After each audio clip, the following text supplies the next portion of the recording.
Hey, it's Donnie. I am sure there are some of you are going to say, this is just a big whoop deal with it problem. But here's the thing.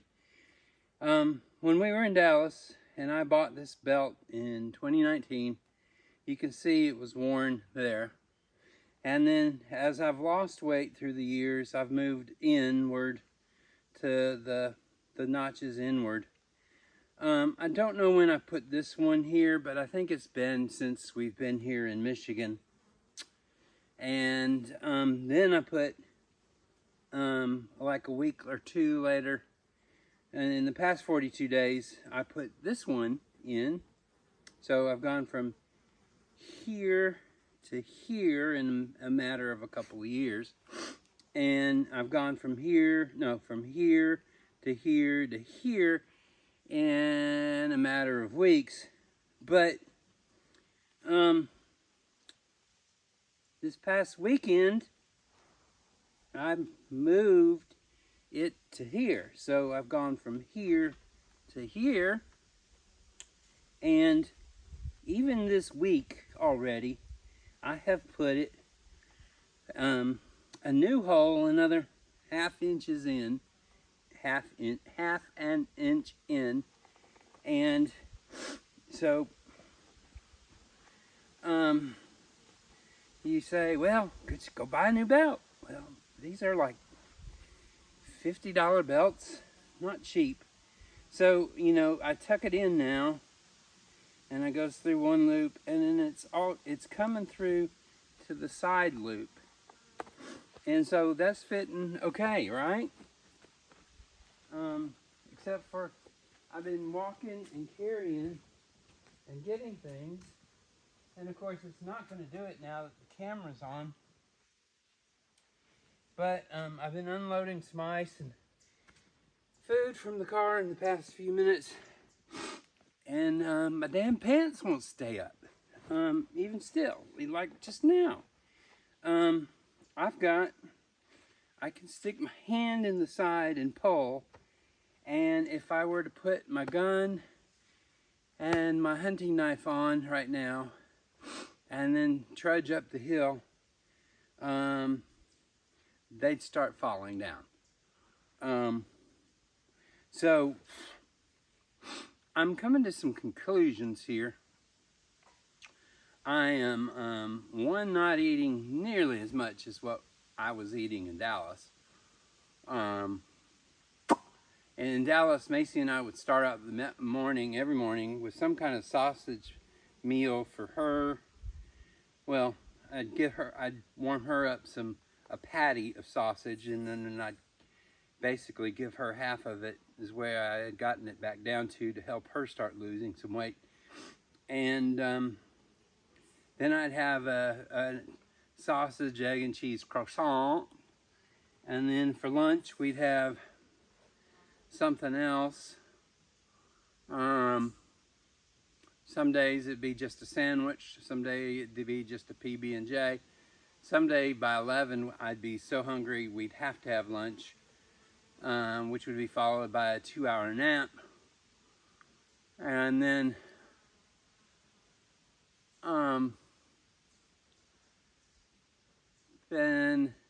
we'd have some kind of a dinner that was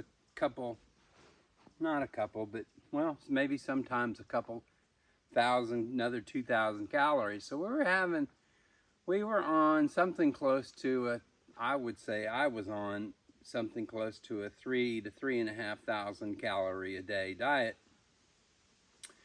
And the recommended daily calorie intake is something around 2,000. And since I've gotten here, there are most mornings now I've gotten the sausage tube for, it's whopping $4.78 now, just for the half of the tube. Pre-pandemic, you could get the whole darn tube for $4.78. But now you can't. So I will cut 1 or 2 slices and get those fried up on the pan on the Coleman stove. You've seen me do that.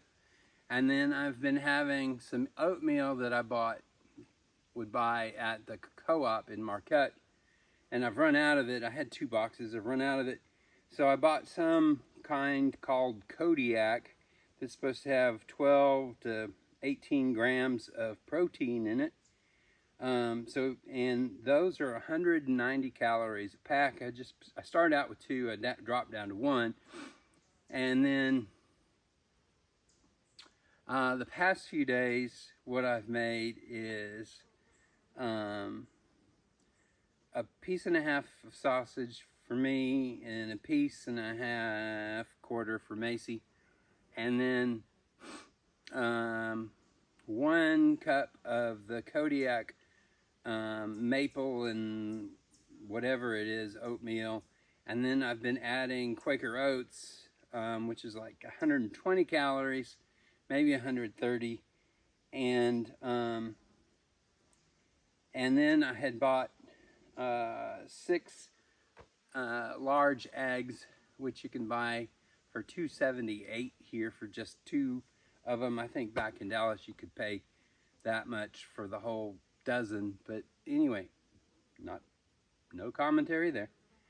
You got to be coming to Marquette to get to Marquette. But sometimes, and so at lunch, what we will do is then have a can of Chunky's, Campbell's, sirloin with country vegetables kind of lunch. And then typically we had that about 1 or 2, maybe even 3 in the afternoon here, and we don't eat again. I will spoon a good portion of that too into Macy's dog food, because she likes the carrots, she likes the meat.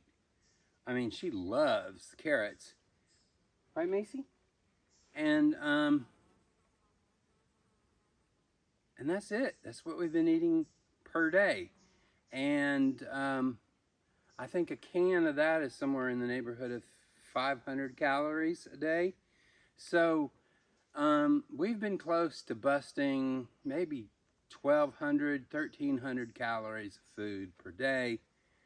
And for 42 days now, I mean, there are days when, like today, I went into town, get some supplies for the cross-making supplies and food stores that we needed, and I had a bagel, and it had egg and cheese and sausage on it, and I had some coffee, and you know, we'll have some soup here later. That's all I'm eating. And as I showed the other day on the scale, my weight's topping out now at 299. It was 298 and a half or 3/4 the other day. So I haven't dropped any more since Sunday. But we're not eating anything, and that's what's happening here.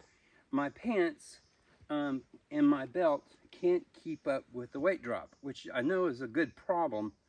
But yeah, it's becoming a problem because I'm either going to need to go to put on some cinched up straps. I can't think of what they're called right now. And not overalls, suspenders, and forget about the belt. But I'm still going to have to wear the belt, because to carry the gun and the knife as a sidearm, knowing that there's a medium to large size bear around here now, predicates that those 2 things be within reach at all times, which as I stand here, they're in the car. So I'm not even practicing that for this video. But the point is, if you're wanting to lose dramatic weight, like I'm doing, one of the ways to do it is come out here in the country, in the woods, and live off a much smaller diet and less calories coming in, and the exertion to get things done against that, so far in the day right now, according to my Apple Watch, I've walked 1.16 miles in 7 hours, and I've burned only 414 calories. But I need to go up to the mountaintop here in a minute, top of the hill, and do some things. I also need to cut a limb of hemlock that I found yesterday with a new app, and make that so that I have a tool to use with my chisels for the cross making. But this is getting to be a problem. I really am about to run out of, well, I got plenty of belt space left to go, but it's weird. I remember one of my viewers is the son of my 6th grade teacher, John Nesberg, and John Jr. May not know, but in 1977, 78, 76, no, 76, 77, so 77, 78 school year with John Nesberg, Mr. Nesberg was passionately trying to lower his weight from 3 something to a target he had fixed. And I've often thought he really went the wrong way with his incentive, but if he didn't make it, we all got ice cream sandwiches. And of course, so we were cheering for him to not be successful rather than to be successful in his weight loss. He used to talk about how he couldn't see his feet. I can see mine, but you know, it's getting easier to see this stuff in here too. Not having to look down at this is making a huge difference. It has a medical effect, because what happens when I do get down to another 50 pounds or so, doctors want to go back in and do another 3-level laminectomy on my lower back, and then a 3-level laminectomy on my neck, which isn't going to be cheap. But it's going to be necessary to restructure my back so that it can do an easier job of supporting the rest of my torso with less weight on it. So, all kinds of things to juggle. But I just really wanted to impress upon you what's going on with this belt. And I've got another one that's one where it's kind of like a military belt, where you strap it through and then you lock the clamp down. With the gun and knife, it's kind of drooping a little bit, but I think that's more in part because my pants are too darn big and I can't cinch them up enough. And then you can see there, this is where, right here, is where the belt needs to be today, and it's not. So, just one of the things I'm dealing with here in the woods. It may or may not seem like a problem to you, but it doggone sure is annoying to do a little step here and step there, and then you gotta stop and hoist your pants back up. And if you're carrying stuff up the hill or on your back in a backpack, and you're walking with a walking stick, and you've got like a chainsaw or something in a bucket over here, okay, where I'm gonna put the stick, I gotta put this down, I gotta pull these up, I gotta pick this back up, I gotta grab the stick, and then I can take a couple more steps and the dang things have come down again, and it's just, it makes doing anything a pain in the booty. Thing is making less of a booty to have a pain in. So, just food for thought. If you're wanting to lose some weight, I'm not kidding. We got plenty of room out here. You're welcome to come visit. Just send me an email and we'll talk about how to make that happen. That's djc@donaldjclaxton.com, or you can send me a text via Twitter at donaldjclaxton.com, or a message over Instagram at donaldjclaxton. Donald J. Claxton, not the .com on Twitter, just Donald J. Claxton. And then, there's Donnie Claxton on Facebook, where you can send it through Messenger as well. But I mean, folks, this is going to be gone in a very soon amount of time, the way things are going right now. And I'm not against that happening. I'm all for it, and that was part of the reason for undertaking this adventure. We're at day 42, night 42 now. Tonight's 43, and I mean, you're seeing the difference. I mean, that's me, and me not having to go to suck it all in. That's a huge difference. My back is straightening, although it still has pains here in the thoracic area and the lumbar region. It's still causing these incredible pains down my legs. They get numb. They get to where that feels like somebody is stabbing me in the legs with ice picks again, and it's bad. But in the long run, losing this, they say, is going to help. I'm still probably going to always have the problems, but on the bright side, I'm losing weight like crazy. Let's go see what happens.